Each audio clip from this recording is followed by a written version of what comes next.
मित्रांनो, जग लय पुढे गेलंय. ज्याला आपण चड्डी घालायला शिकवतो ना ते बी आपल्याला शिक्षण देतो. असं जग झालेलं आहे.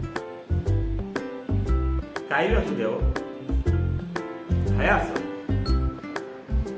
आपल्या भरोश्यावर आलेले ते बी आपल्याला शिक्षण देतात. त्या लोकांना काय म्हणावं? घोड्यावर बसू देत नाही आणि पायी चालू देत नाही. घोड्यावर बसला की म्हणतं काय नवरदेव आहे काय? घोड्यावर बसून आणबान शान दाखवतो. आणि पायी चालला तर काय म्हणणार?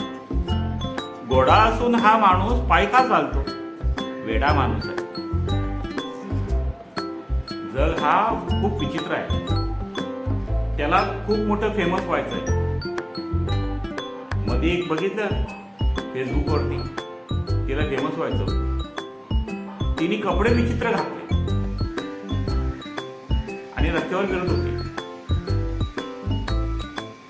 तर जग आहे. गोंगळ्या माणसाकडे बघतो, चांगल्या कपड्या घालणाऱ्या माणसाला थोडी बघतो. तिला फेमस होतं, तो फेमस झाली. असं आहे. चांगल्या माणसाकडे बघणं हे जगाला शोभत नाही. भोंगळा माणूस होता त्याकडे लोकच बघतात. जाऊ द्या, तिला फिरायचं तर तिने फिरलं आणि तिने आपलं नाव कमवलं. इज्जत तर नाही, नाव. इज्जत क्या काम की? बाय.